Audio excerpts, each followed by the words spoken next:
Good afternoon, everyone. It is just good afternoon. We're here for the July meeting of the Capital Program Oversight Committee. I think we have 3 public speakers. The first is Mr. Christopher DeGreff. DeGreff. I apologize.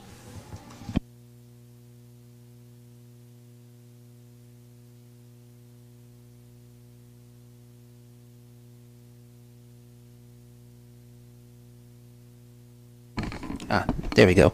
Good afternoon, sir. I'm Christopher D. Gripe, member of the New York City Transit Rights Council. A couple of things I wanted to mention about the Capitol. I hope with the Capitol in the future we can work on proper station safety. Some of the stations, like the F line on the Carver line, are crumbling down, as well as the C Beach. A little concern of safety on those stations because some of those stations are very old and legend, but they need to be properly fixed correctly, and I hope in the future the Capitol project can be worked on. And I want to thank you, sir, that the R160 trains as well as the R188 trains, which is the 7, the N, the R, Q, Fs, and other trains are running very well because those trains move very fast than the older ones. Even on a Q train on the Brighton line moves faster than the B train. Again, I wanted to thank you, and I hope in the Capitol in the future we can work on more proper station safety as well as building more elevators, as well as if we can't ever build an elevator, we can always try to build a ramp up to the platform. It may be saved a little money, but it's maybe easier for a wheelchair to get up and down the stations. Thank you so much. Thank you. Next speaker is Deborah Greif.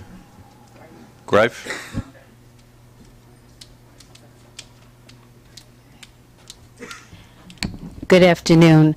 I do agree with the previous speaker. I would like to, I was very disappointed that when the Q line was built, I was so happy to see Avenue H southbound has a ramp, but not northbound. We were promised, because I am on Community Board 15, and I'm also the chair of the Brooklyn Family Support Advisory Council representing people with development disabilities, that there would be a few of the stations could be ramped. They weren't, and only the downtown side of Avenue H. I'm also concerned, I do like the bigger, longer buses, but unfortunately many people who use wheelchairs, their wheelchairs are big. And there's not enough room for them to do a proper turn to get into the bus and to get to the right part where the wheelchair is supposed to be. I would also like to see more than 3 wheelchair spots on the bus. But you'd be pretty surprised. There's many times a husband and wife with children who use wheelchairs. That means they'll have to split up. So please take that in consideration when you order these new buses. Thank you. Thank you. Our last public speaker is Barry Adler.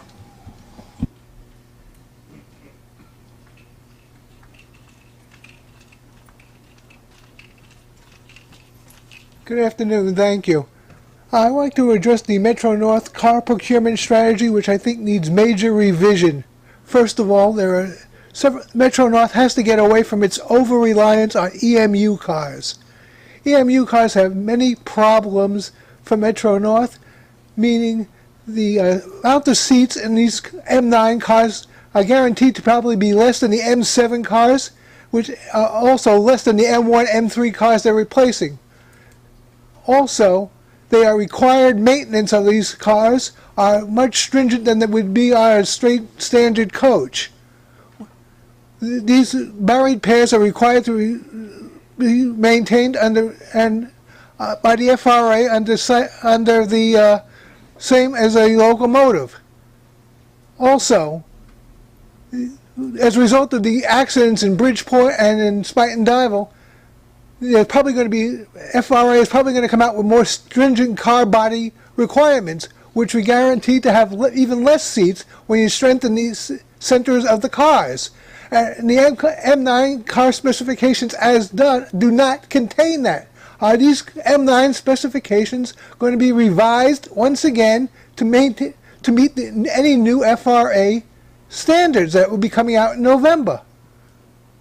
Also, Metro North has to, as it says in there, has to replace its dual-mode locomotive and its diesel haul fleet. As a result of Spite and Dival, we are now putting in signal equipment on cars that are going to be replaced because for safety reasons.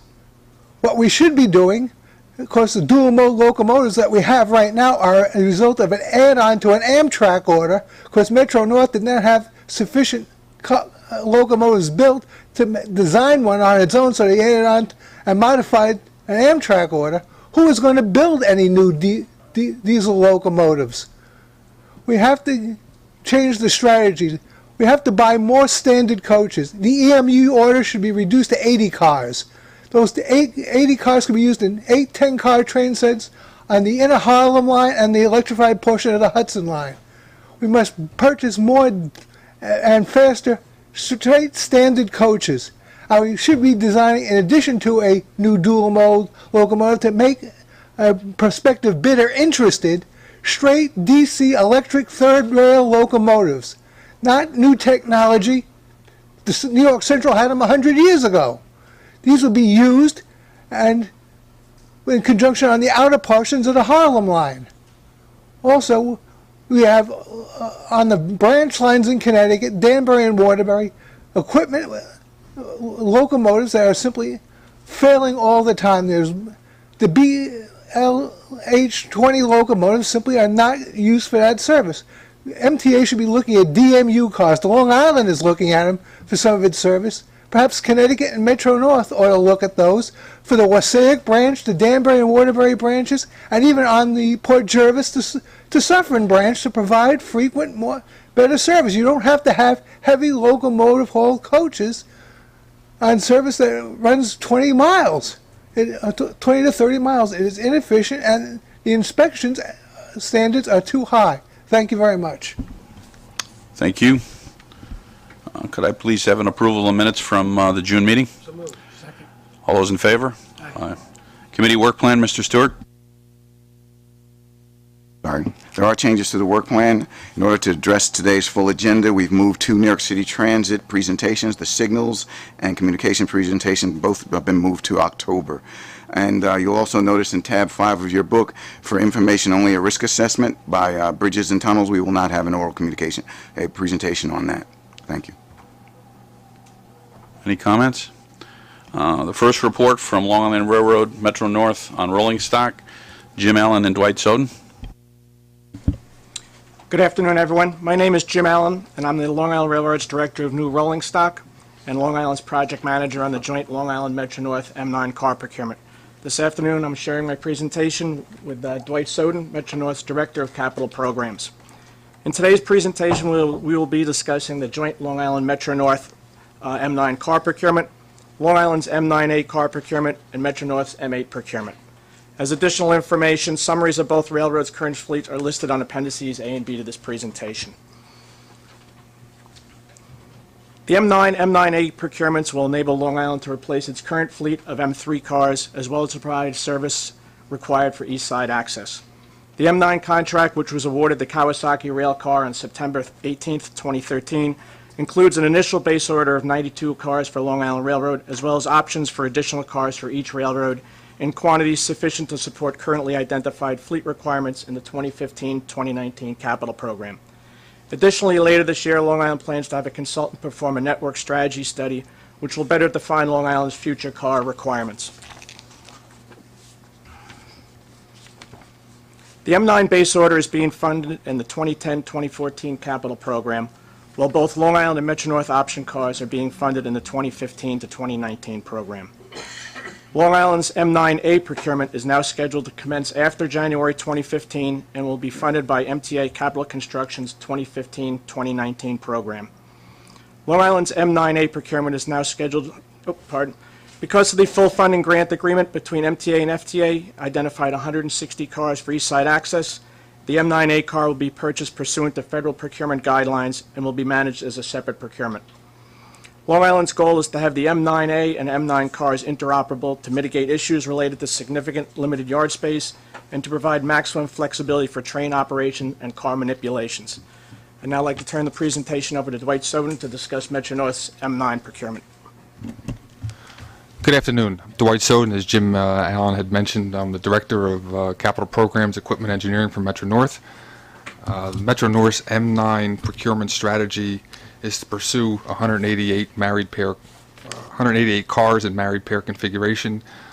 Funding is for the 2015-2019 capital programs, and essentially they are to replace the M3 fleet as well as increased ridership.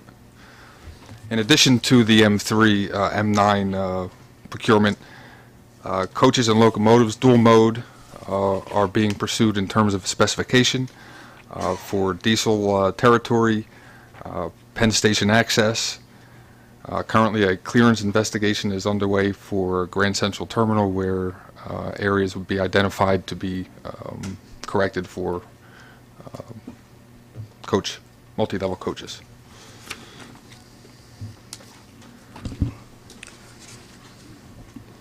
The table on slide 4 shows the Long Island M9 and M9A delivery schedules, as well as Metro North's M9 delivery schedule, assuming Metro North purchases up to 188 M9 cars as part of its 2015-2019 program.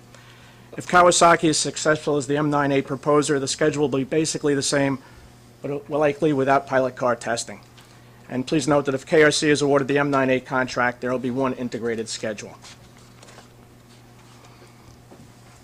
The M9 specification includes significant improvements on several areas. First, car reliability, which is measured in mean distance between failure, has been increased from 100,000 miles on our M7 cars to 150,000 miles on the M9 cars.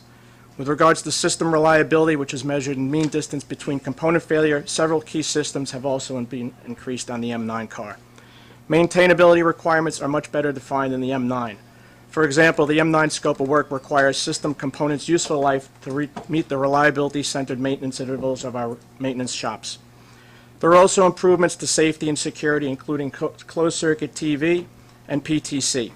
Additionally, as a result of the Metro North incident in Bridgeport, Long Island Metro North and Kawasaki are exploring potential changes to strengthen the BN corner post of the cars, although there are a number of significant obstacles that need to be addressed. Finally, there are improvements to customer communication and comfort, including newly designed armrests, multimedia, Wi-Fi, and electrically operated BN doors. This slide summarizes Long Island and Metro North's plan to reduce the number of sole source parts associated with the M9 cars. Kawasaki is required to make reasonable efforts to achieve 40% of the parts required to operate and maintain the car as commercial off-the-shelf or COTS. To give this matter proper attention, Long Island has hired a consultant to oversee this effort. The railroads, with the assistance of the consultant, will review designs of Kawasaki as well as their major subcontractors to reduce the number of customized parts for the M9 procurement. Similar to recent transit contracts, the M9 contract includes a most favorable customer pricing requirement for sole source parts, greater transparency with regards to how prices for sole source parts are developed, and the rights to audit sole source parts pricing. Now I'd like to turn it back over to Dwight to discuss Metro North's M8 project. The Metro North M8 car procurement is a $1.1 billion contract with Kawasaki Railcar, funded in part by both New York State and Connecticut. A total of 405 M8 cars are scheduled for procurement, 380 married pair with 25 single cars. They provide service on the New Haven line and as well as the Shore Line East. And this will allow for the retirement of the full fleets of the M2, 4, and 6. Currently, Metro North is operating 356 M8 cars in revenue service. That provides, and of those 356, it provides 77% of the daily revenue service requirements. The mean distance between failure year-to-date through May 2014 is 182,117 miles. Customer reaction has been extremely positive. Customers have commented positively on the interior, the amount of space, and outlets at every seat. There have been performance issues with the M8. As complex of a car that the M8 is, there have been some issues that have that are typical in new car procurements, particularly of this car and its complexity. Some of the ones that are more predominant or have shown themselves in greater numbers include the auxiliary power supply cooling fan, the automatic train control relay cards, pantograph control valves, transducers, and speed sensors. These items are actively being addressed. FMI field modification instructions are in process to modify these cars with remedies that have eliminated these failures.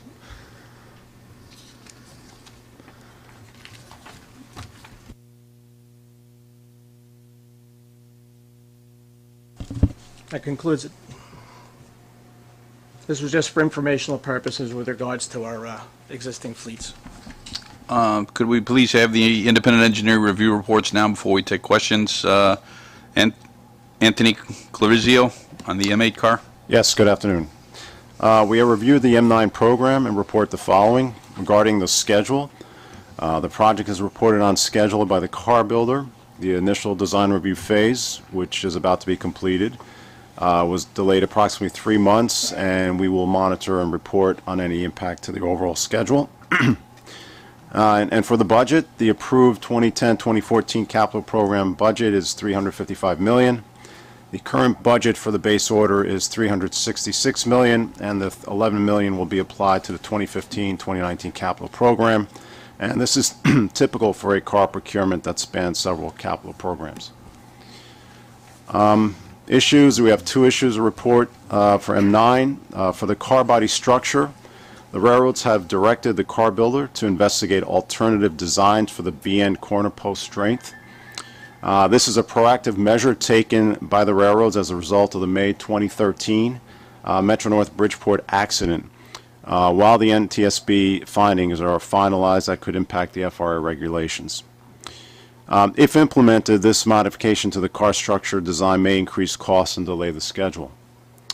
For weight, the current estimated weight per pair is 2% above specification requirements and has been trending upward, and the railroads are working with the car builder to keep the weight under control. Our recommendations for the M9 program are for the car design reviews, as the program enters a preliminary design review stage, that Long Island Railroad and Metro-North should have a mechanism in place to facilitate the review of car design submittals and other documentation in a timely manner to prevent any effect on the project schedule. For Metro-North, expedite a decision on the fleet requirements in order to proceed or not with the M9 options, including the single cars. And lastly, for the M9A delivery of cars for East Side Access, to ensure required availability of all M9A cars delivered no later than 1 year prior to the East Side Access opening date. Jerry Gardritz, if you could report on the M8 procurement, please. Yes, we just want to make a note that the last delivery of the M8 cars are going to be the single cars, and that's going to occur sometime next year in the third quarter of 2015. We agree with the metrics and the performance issues that were presented in the presentation. One final note, there's some major outstanding commercial issues on the added weights and the late deliveries, and as a passing commentary, we noticed in the recent staff summary they are capturing these costs, so that is underway at this time. That's it. Point well taken. Any comments or questions regarding the procurement, Mr. Pelley? You mentioned back at the beginning that part of the contract will be paid for by MTA. Therefore, it is subject to local state preference, and part of the contract will be paid for by the feds, where it is not subject to local preference. Could you explain what might happen if 2 different entities receive the 2 different awards? Well, first of all, just to clarify, the M9 order with Kawasaki with the initial base cars of 92, that's state funded. So we have Right. local requirement with the MWBE. Right. The M9A, since it was under the FFGA umbrella, is an M9A procurement, completely separate and distinct. And it'll be handled in accordance with federal procurement guidelines. To get that, And in fact, I think, Jim, the Buy America procurements are more stringent than they are like through FDA funding, correct? Yes, it's the 60% and then 100% of manufacturing needs to be done in the States. Right, Or assembly. but not necessarily New York State, Correct. unlike the first set of cars. Well, there's a New York State requirement that Kawasaki committed to, where Right. they've committed to achieve 33.5% New York State content in the M9 contract.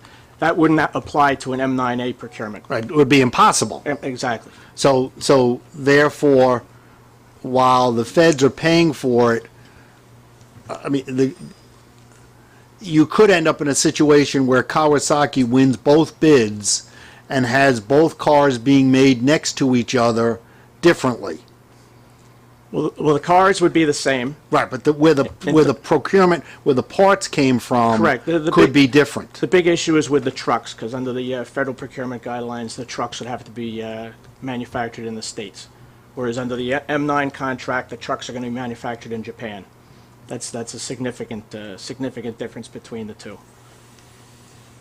Okay. But it's not beyond the realm of possibilities that they could be the winning bidder, is what I think. Correct. we declared. Right, they Absolutely. could be Yes. the winning bidder. Absolutely. They just But would and have they to- could meet that requirement, but they'd- they would have they'd to have make some different- management decisions with respect to where they would build those trucks and have the competent personnel there. Because you would end up having two different cars, technically, with two different sets of rules. You could. Yes.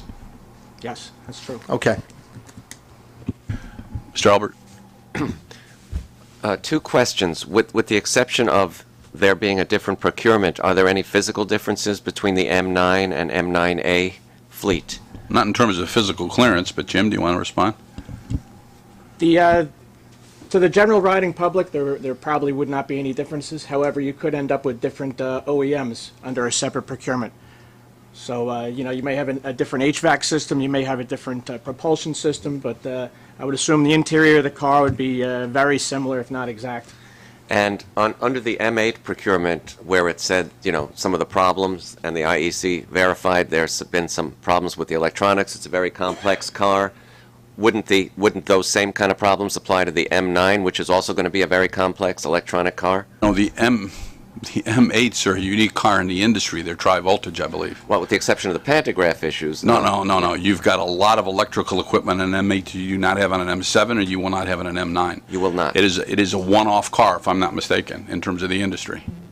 That's correct. The M8 is probably the most sophisticated car in North America. The M9 would more than likely mirror the performance of the M7. So I think that the challenges would be minimal in terms of the M9. Thank you. Any further questions? Now we'll have New York City Transit. Mr. Joe Bromfield, who's the Chief Mechanical Officer. Good afternoon. I'm Joseph Bromfield, Vice President and Chief Mechanical Officer, Department of Subways.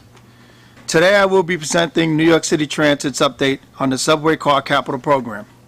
This report deals with three elements of the New York City Transit Rail Car Program: the R188 purchase for Flushing CBTC and 7-line extension, the R179 purchase of 300 P Division cars, and the R211 purchase, which is in the design phase. This chart represents our the status of our current subway car fleet. The total fleet size currently is 6,384 cars. The useful life of a New York City Transit rail car is rated at 40 years. New York City Transit's fleet plan is designed to retire a car class at the end of its useful life. There are 2,861 cars in service in the A Division currently. 60% of these A Division cars are under 15 years old. The remaining 40% are approximately 30 years old. There are 3,523 cars in service in the B Division. 47% of the B Division fleet is under 15 years old. 18% of the B Division fleet is approximately 25 years old. 21% of this fleet is 38 years old. And 8% of the fleet is over 40 years old. A little fun fact at the bottom: in the month of May, subway cars traveled over 28 million miles, enough to circle the Earth over 1,100 times. Does that include fast track? I'll start with the 188 project overview. The R188 car purchase is needed for Flushing Line CBTC operation and related service increases, as well as the extension of the 7 line on Manhattan's far west side. Flushing 7-line trains have 11 cars. The line currently operates with 32 peak hour trains. With CBTC and 7 West Extension, there will be a need for 38 peak hour trains, including spares. The overall fleet requirement grows from 37 to 46 trains. The base contract was awarded on May 28, 2010 to Kawasaki Railcar. The option was awarded on December 30th, 2011. The budget for the base is $116.5 million, and the option is $497.2 million, totaling $613.7 million. As of July 21st, 2014, 8 new 11-car R188 trains and 4 converted 11-car, which consists of 40 converted and 4 new C cars, trains have been conditionally accepted. Additionally, as of July 17, 2014, 74 cars are in production at Kawasaki facilities. During the month of May, there were no car-related delays for the R188s in service.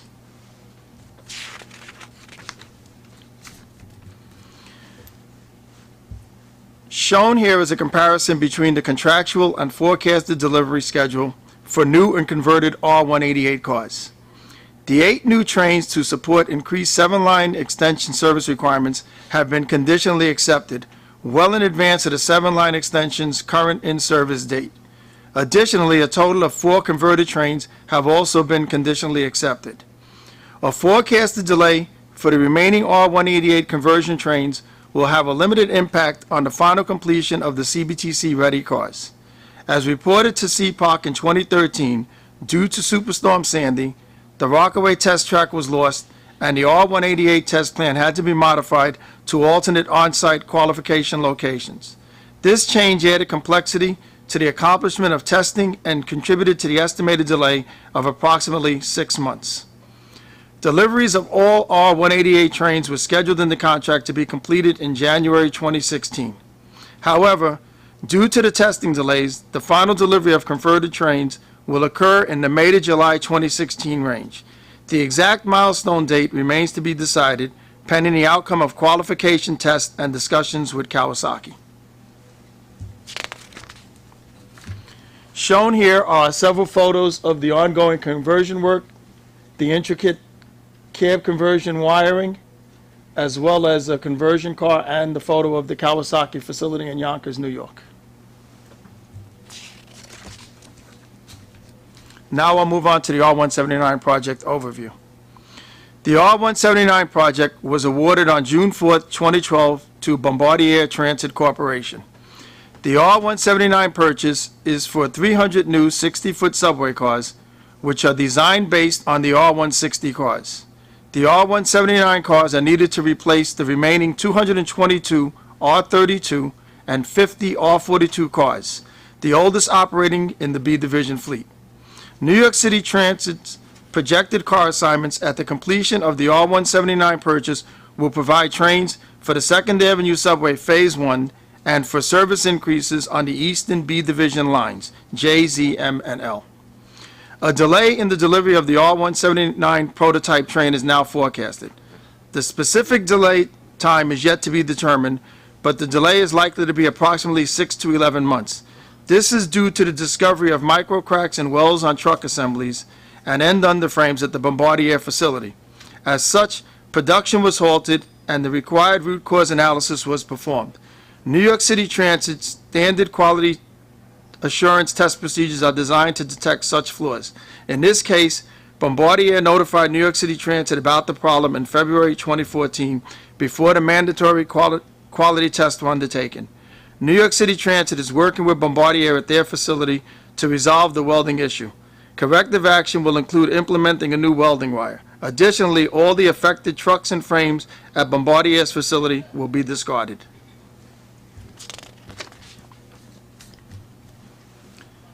Now I'll move on to the R211 future project overview. New York City Transit is moving forward with the R211 car class purchase.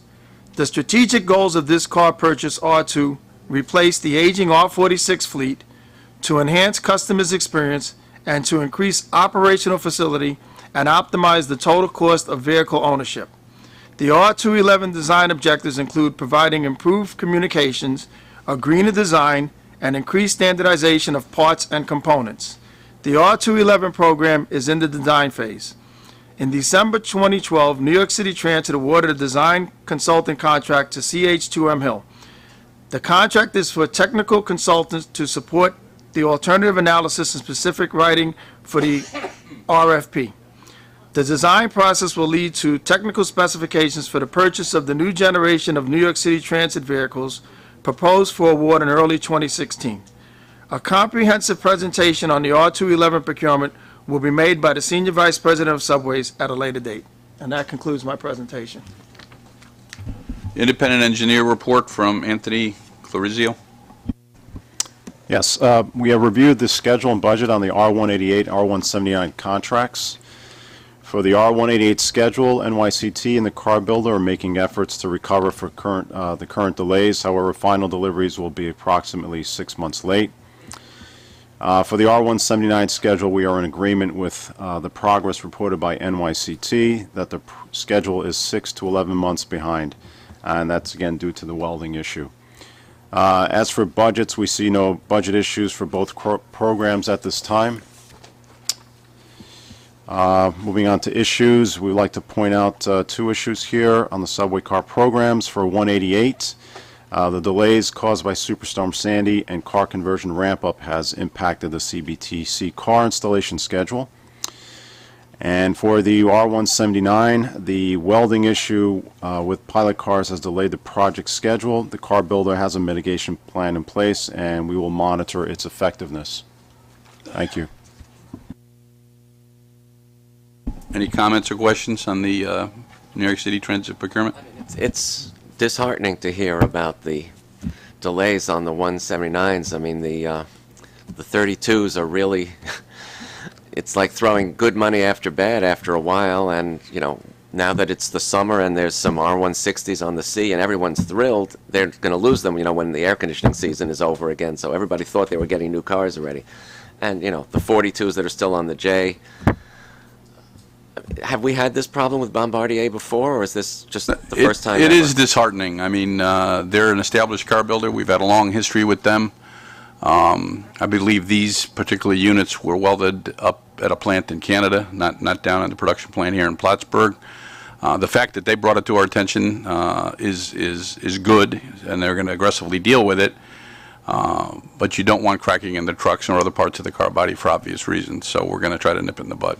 So it's. Is there any chance that when they finally fix the problem that they can ramp up production of the remain? Or? I can't answer that question, and I don't know. These are prototypes, but go ahead, Michael. So far, we know that the prototypes are going to be delayed. Sometimes what you can do is while you're testing, they can ramp up production like they did on the 188s. I'm not saying that it is going to be done, but I know that Joe and his people are working with them to look for a resolution or a mitigation. Where is the CBTC being installed in the 188s? Is it being installed at the factory or on our property? On our property.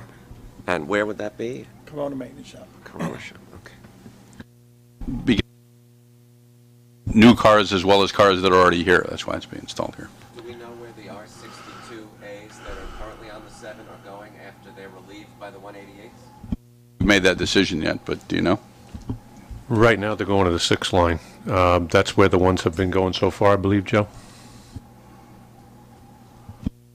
Any further questions? Now I have a report for the bus procurement. John Higgins from New York City Transit, joined by Greg Cipriano. mental time lapse there. Sorry, Greg, I apologize. Good afternoon, John Higgins, CMO for Department of Buses. Today we'll briefly update you on our primary goals as well as the status of our current bus contracts. And finally, we'll provide you with our target dates to award all buses in the remaining 2010-2014 capital program and discuss the upcoming 2015 to 2019 capital program. This chart shows the fleet size and makeup. NYCT has 4,426 buses, and MTA Bus has 1,266 buses, for a total fleet size of 5,692 buses. Our mission is to provide the most reliable bus service for our customers by buying new buses that meet our duty cycle needs at the best value. Our goal is to replace buses that have exceeded their useful life and to provide the required number of buses to make daily service. We continue to evaluate different manufacturers' fleets of buses. This has enabled us to qualify multiple vendors for competitive proposals in the future. More builders participating in the proposal process will result in better pricing and better bus service. Also, where applicable, we will continue to promote New York State content in locally funded procurements. In order to improve reliability, maintainability, cost, emissions, and warranty, we continually adjust our bus specs as new technologies are evaluated. This table is the status of all of our bus contracts, showing those completed, in construction, and still to be awarded. There are currently 3 of 15 procurements highlighted in green, totaling 376 of the 2,537 buses still to be awarded. 2,161 buses have been awarded, with 1,172 already delivered. As we saw in the earlier slide, the 2010 to 2014 capital program had significant purchases. These were driven by required replacements of the 1997 to 2001 period, when we saw a rapid increase in ridership. These spikes in bus procurements cause operational and fiscal challenges, as well as compared to a level buying plan, which would require approximately 474 buses annually for our fleet of 5,692 buses.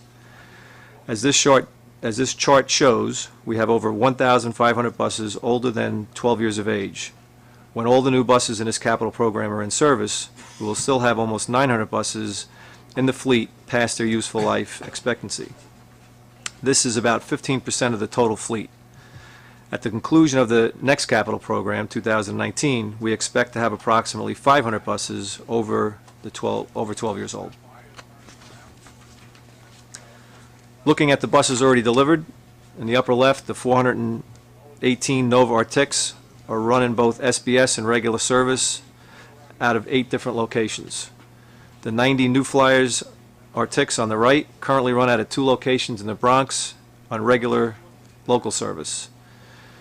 The 54 new MCIs on the lower left are providing service out of 2 locations in Queens and Staten Island. And the 90 Prevos are providing service out of 2 locations in Brooklyn and Staten Island. The 4 fleets shown here are providing service out of 7 locations in the Bronx, Brooklyn, Queens, and Staten Island. I'll now update you on the recent bus awards. The first is 300 Express. This is our first competitive procurement for an express bus and was awarded to Prevost. They delivered the pilot bus in March. The prior test fleet, which went into service in August of 2011, was completely built in Canada. As a result of this award and Prevost's initiative to increase market share, they are moving a significant portion of their production to upstate New York and Plattsburgh. They will share part of the current Nova bus facility and have added an additional building at that property. They are currently hiring the workforce for this New York operation.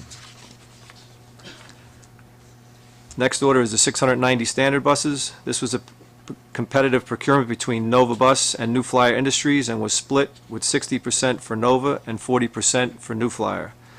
The development of the specifications for this order of 690 buses was based on the results of the original 90 bus test fleets from the 2 builders.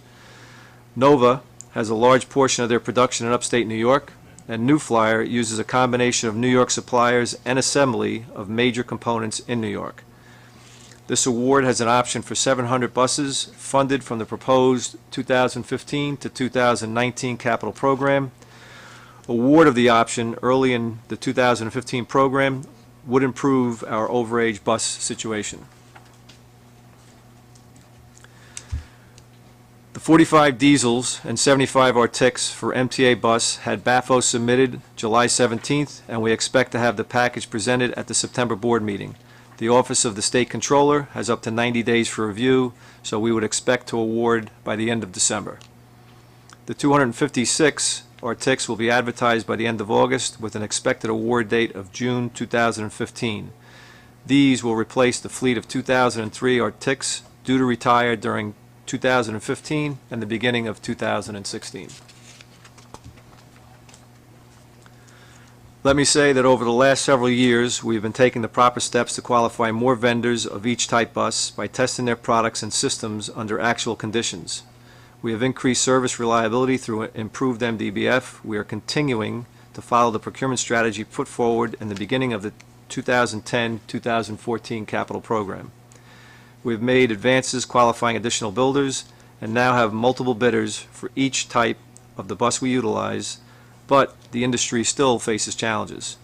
We have 2 manufacturers that have assembly plants in New York State, despite Daimler leaving the marketplace.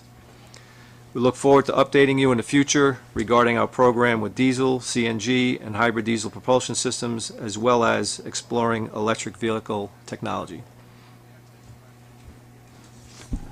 Independent engineer report from Anthony Clarizio. Yes, we have reviewed the bus program and have the following comments regarding the schedule.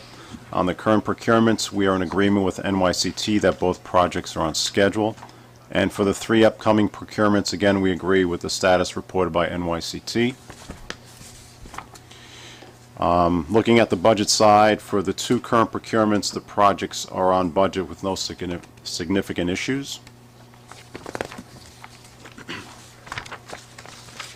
And turning to issues and recommendations, we agreed on the efforts by NYCT to drive down the average age of buses for cost control measures, and also for making efforts to qualify new bus manufacturers to preserve competition. Thank you.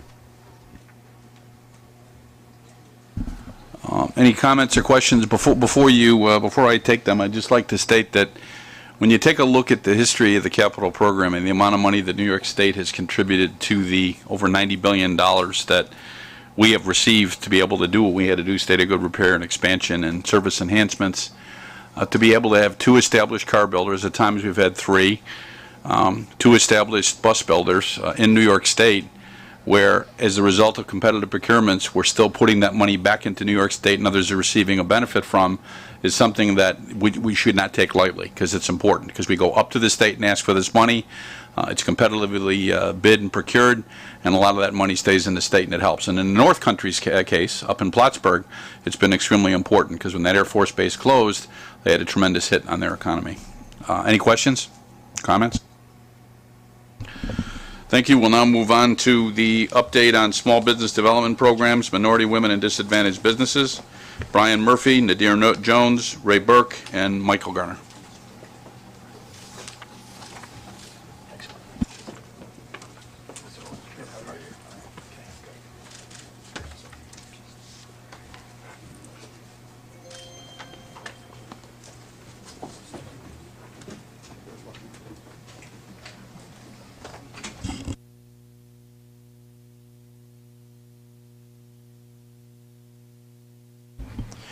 Thanks, Mr. Chairman. Ray Burke is going to give the most recent MWDB for the first quarter. Good afternoon. For the first quarter, January through June results, the federal funded program, our goal was 17%. We are currently at 21%. On the state-funded side, the goals are 10 and 10 respectively between M and W. We're currently at 13% MBE and also 13% WBE.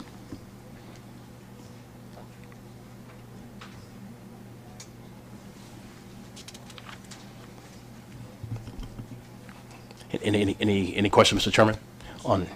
That's fine.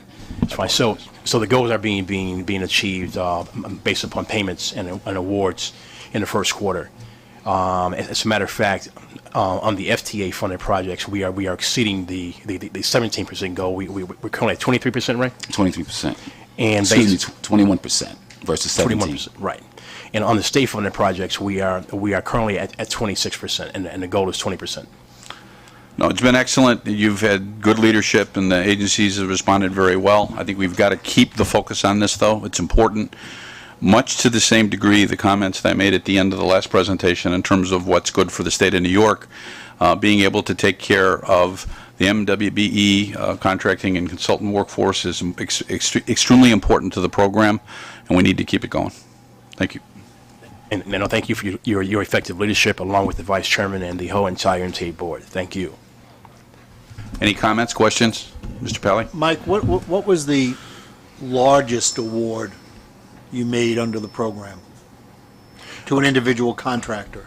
Okay, so the largest award outside of the small business mentoring program was a $14 million contract, $14 million prime contract to a DBE firm. And so basically, what from day one, the focus has been not only to create and enforce the subcontract opportunities, Right. but to create an environment in which those MW and DB firms who had the wherewithal and the resources, the bonding and experience to bid to us directly as prime contractors. And so that award was awarded in April of this year. At 14 million? Yes. And that number is higher than we've done in the past, if my recollection is correct. That's the largest prime contract in the history of the MTA that was awarded to a DBE firm. Okay. Thank you. What project was it? Not offhand, I don't. Thank you. Could I add something? Oh, absolutely, Susan. I'd also like to point out that since you've implemented a number of these programs, we've seen an increase in the minority businesses that are working for us as attorneys and investors and managers of all sorts. So the small business mentoring program barely captures the strides that have been made by this organization. I also want to point out that when the small business mentoring program was implemented, we were reaching none of our goals. And the intent of the program was to help us meet our goals. It's done that, and it's exceeded that, but it's only part of an entire program that this department has implemented. So hats off to you. Thank you once again for your support. Thank Well, you. I think the other aspect of that is the information that is now included in the staff summaries with regard to MBE, WBE goals for general contractors or larger projects, which was never included before. I think that's been very helpful, I'm sure to myself and I'm sure to the other board members, in determining whether or not companies that get multiple contracts from us, of which there are many, have met their goals the first time, so that we give them an opportunity to do it again. And that's been, that information, which is normally the last paragraph of the staff summary, has proven to me to be very invaluable in determining whether or not we want to provide the same company with another contract. I think it's been a lot attributable to the board members' outspoken interest in this program that kind of wised up some of our contractors that we're not looking under the table here. We expect these goals to be met. And I completely agree with Mitch. That's been key. Thank you very much.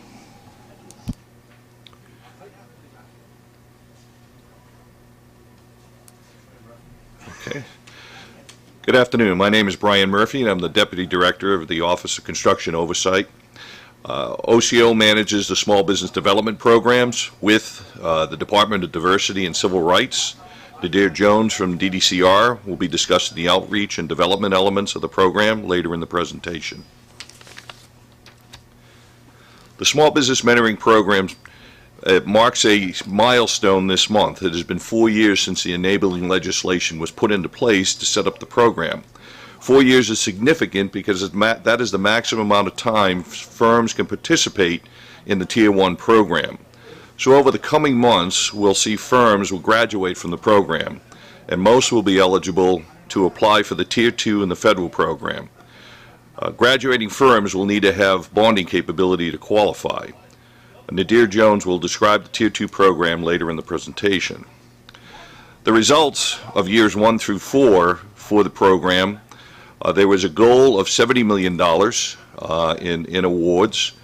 We exceeded that at $82 million, and that was through 131 projects awarded to 88 firms. This was done with New York State and local funding. The prime contracts were up to $1 million in value, and we have 129 firms in the pool of firms to compete for these contracts. Typical scope we provide are stair replacements, station improvements, and the high point intercom systems. The award goal for next year which ends in July 14th of 2015, is $22 million. One of the aspects of the program is we've set up aggressive goals for the project management processes in cooperation with the agencies. This is to help move these projects, which are usually short-term, in a timely and a cost-effective manner. The Mentor Construction Manager, TDX, is working with the agencies to address the exception activities and bring the results back within the goals.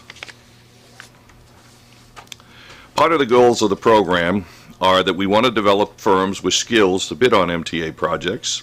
We want these firms to grow so we can increase the number of firms to grow so we can increase the bidding pool for larger projects. And we also see that there are program participants who are receiving MTA awards outside of the program. Some of the accomplishments of the program with regards to MWDBE over the 4 years, $60.8 million worth of contracts have been awarded, or 74% of the contract awards, versus the goal of 20%. For DBE contracts, or DBE content in these contracts is $22.5 million, or 27%. And of the 88 firms who are awarded projects since program inception, 37 firms have been awarded 2 or more projects. An example of a successful SBMP project is the manhole cover replacement project at the Fresh Pond Bus Depot. This project is 90% complete. The contract value has increased to $1.5 million through change orders because of changes in the condition of the project site. With regards to competitive bidding, as a check to the cost effectiveness of the program, we track the difference between the contract value and the engineer's estimate. As you can see, in the aggregate, contract awards values are less than the engineer's estimates. With regard to the federal program, this is a 2-year program started in August of 2012. These are for federally funded prime contracts up to $3 million versus $1 million, as I discussed earlier, on the SBMP projects. Participation in this program is a maximum of 3 years. We are working on a bond program to assist those folks without bonding capability.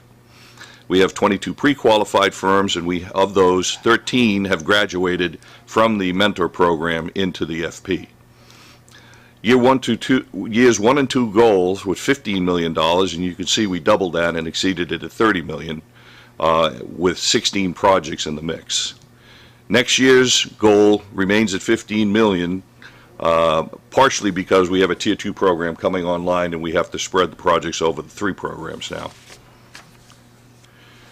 Accomplishments for the DBE awards for the 2 years are that $10 million in contracts have been awarded to DBEs, which are 1/3 of all of the prime contract awards.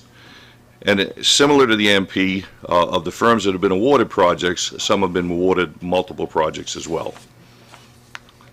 An example of a federal program is the chassis wash lift at the JFK Bus Depot, installed by Coons Construction with a value of $1.4 million, which is 90% complete.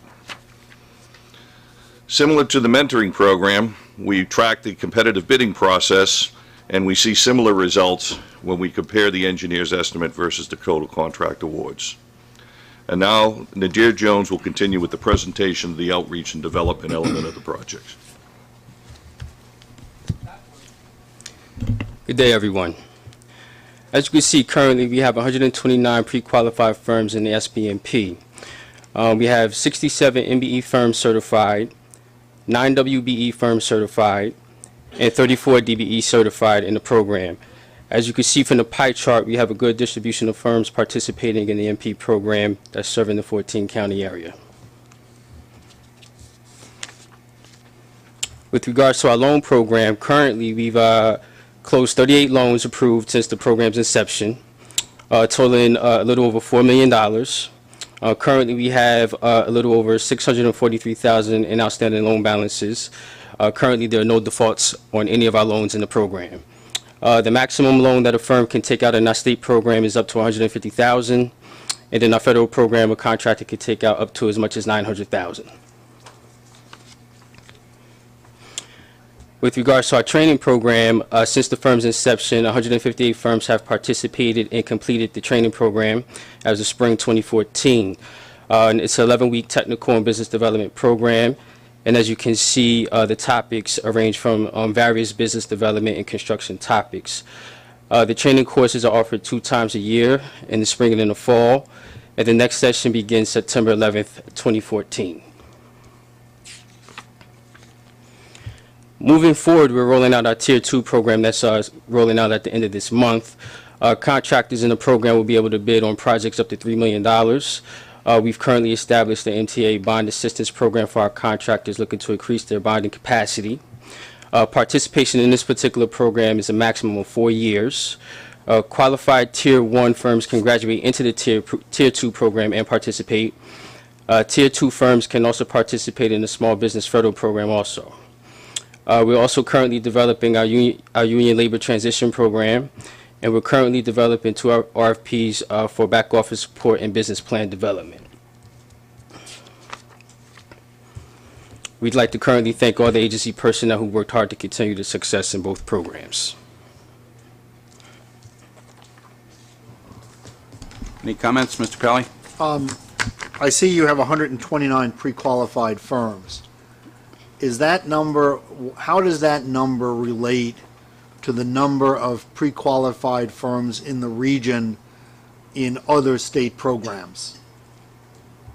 The only other agency that pre-qualifies contracts is the New York City School Construction Authority, the same kind of mentor program. The actual number of firms are consistent in both programs. As a matter of fact, we've rated their pool of firms in order for them to come on here and to work on larger projects. Rated or Rated. Rated. So in those communities like mine outside the city of New York, who are not doing work with the New York City Construction Authority, right? Okay. There is no other way they get pre-qualified in the state or by the state other than by MTA? Yes, no. Those are the only, the MTA and the School Construction Authority are the only 2 agencies that pre-qualify firms for this special program that we created. Okay. And I'm looking at the pie chart, and obviously there are some counties that are doing significantly better than other counties. Stop it, Andrew. I know we have in the past done a program out in Suffolk County, and I would ask that if we could do another one, and we'll work with the county executive's office, because it's so important to do so now, especially in view of the fact that there will be a new capital plan. We don't know how much, but there will be a plan, and there will be a lot of work available on the railroad and other options for our small businesses. So if we could do that, that would be very helpful. Yeah, definitely. And from day one, I mean, our marching orders from this board was to make sure that this mentor program was more than a 5-borough or 5-county program. Right. And so therefore, we will go out in the outlining counties and bring firms into this program. And I'll put you in touch with some of the other chambers out there. A number of the chambers have gotten very beneficial about these programs, so maybe we could just do it all together in that regard and make it much more successful. Great. Sounds good. Thank you. Thank you. Any further comments or questions? I think we now move on to, there's a report on the risk assessment update for bridges and tunnels for information. It's in tab 5, I believe, tab 5, and we're not doing it oral, just to... No, and so if you have any questions, you could ask Jim Farrar or Joe Keane. Capital program status, Craig Stewart. Yeah, I'll just refer committee members to tab 6 in your agenda for commitments and completion report. If there are any questions, I'll be happy to answer them now.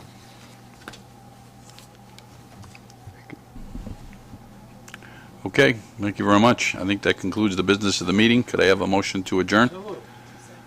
All those in favor? See you in a little bit over an hour and a half, about an hour and a half for the board meeting.